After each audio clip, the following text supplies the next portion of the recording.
Hi, jewells68 here for Talk to Me Tuesday on Tuesday, June 7th. I am caught up with my Project Linus donations. Our meeting is this Saturday, and since the May meeting, where I turned in my third blanket of the year, which made me 3 blankets behind for 2016, I have managed to complete 3 fleece blankets with stuff I had on hand. I didn't buy anything for any of these blankets. Dug through my fleece bin. I had some remnants that were pretty small that I haven't used yet. And I had 2 solid pink remnants.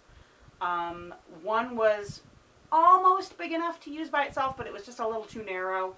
And the other one was a darker pink, and it was only like maybe 10 inches wide, or I don't know, it wasn't very wide. No more than a foot, I think, wide. And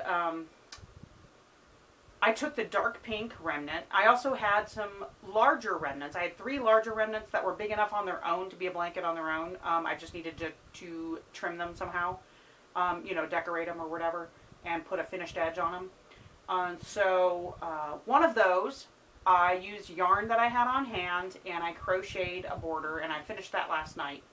And that is this one right here. And I'll insert some pictures at the end. But I just did foundation row of single, oh, that's the back. Foundation row of single crochet. They have these cute Dalmatians, or I guess they're not really Dalmatians, they're just a black and white dog, but they don't have enough spots to be Dalmatians.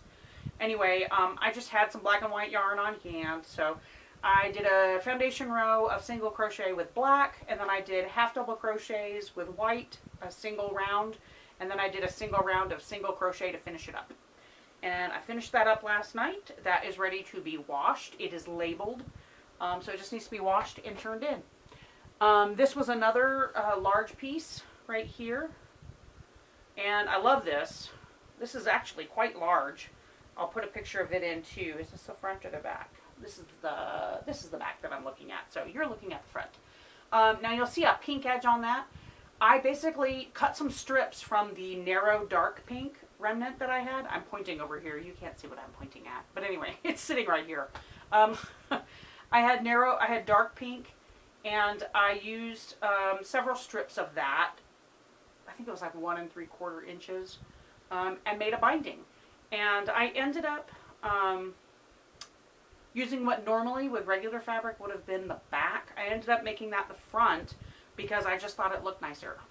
So I'll insert some pictures of that. I took some closer up pictures so you can kind of see, but I just basically did it just like I would do a quilt binding. I put it to the wrong side with the edge of the strip of binding and the edge of the blanket flush. Zigzagged it all the way around, folded it over, and zigzagged it along the raw edge to finish it. So that is all done, and that's pretty much almost a teen size. I think it's pretty large. I'm going to say that one's a teen size. So that's blanket number 2 using a large remnant.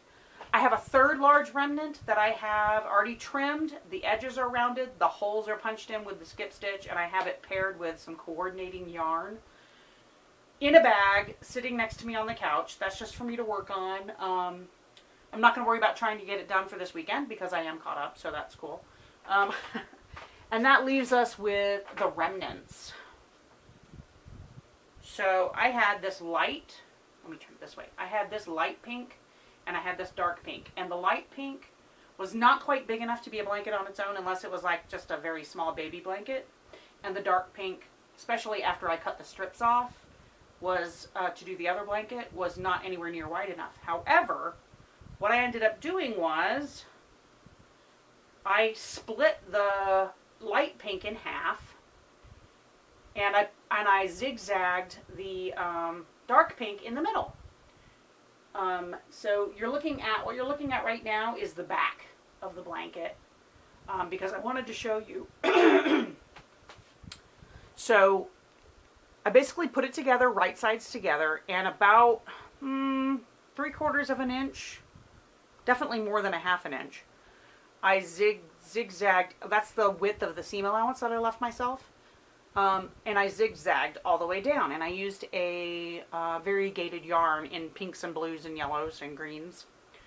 in the needle and in the bobbin, so that it was the exact same thread in the needle as the bobbin. So I zigzagged that all the way down. Then I took that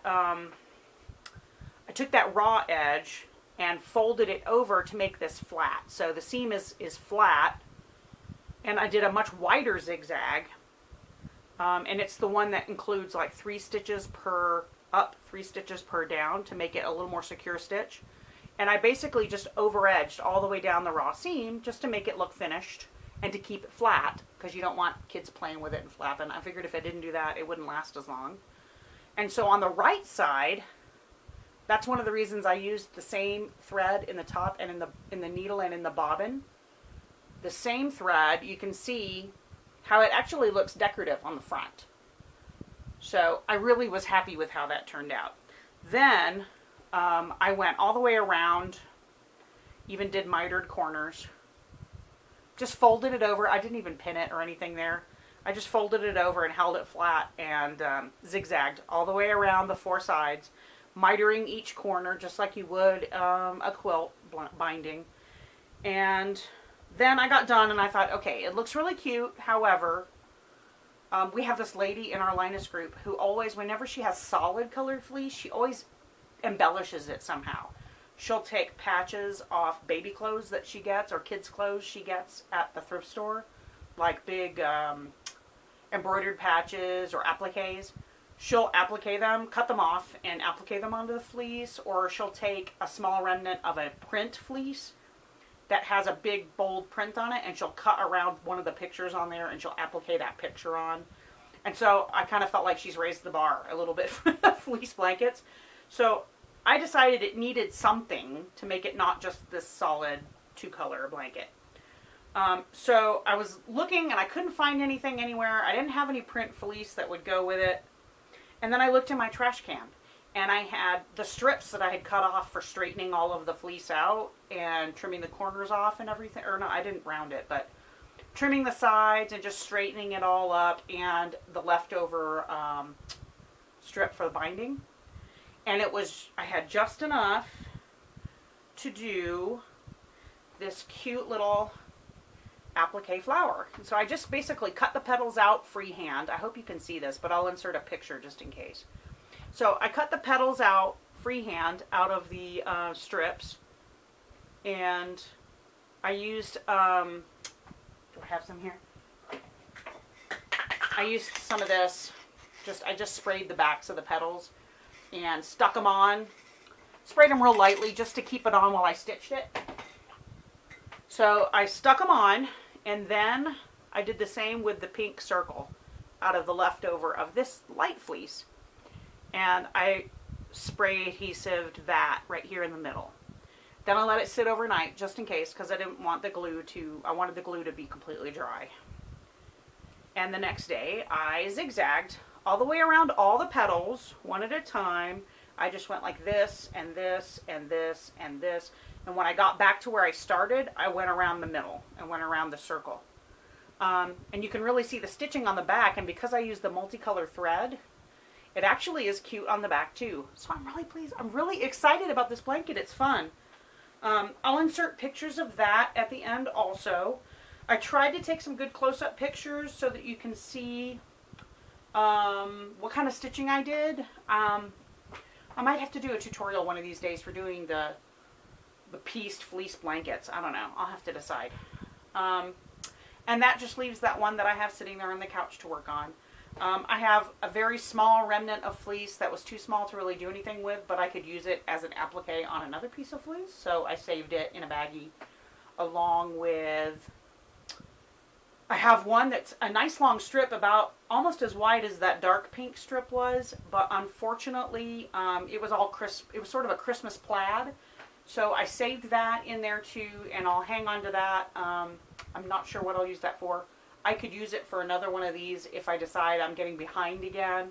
I could go see if I could find some red or green or one of each, or even like cream or something would work, and include that and do what, maybe in the fall do a Christmas themed one or something. That might be fun. So that is all. I actually did take one of my previously finished Linus quilt tops, and I did get it basted. However, and I started trying to free motion quilt it. However, I kept skipping stitches. My sample piece, I had no problems. Using the walking foot and doing straight stitching, I had no problems. But when I try to free motion quilt it, it skips, like massively skips stitches. It's skipping like 6 stitches at a time. There'd be these long gaps on there, which obviously will not work, especially on a child's quilt, because they'll stick their fingers in there. So I gave up on the free motion quilting on that one, and since it was already basted, went ahead and started just straight stitching it. I may or may not have it done in time to turn in Saturday, but if not, I feel good about being caught up. I'm going to try to get it done, but I'm not going to knock myself out to get it done. If I don't turn it in until next month, that's no big deal. And that's it. So I'm excited. I hope I'm not totally out of breath, but I'm rushing because I got to go back to work.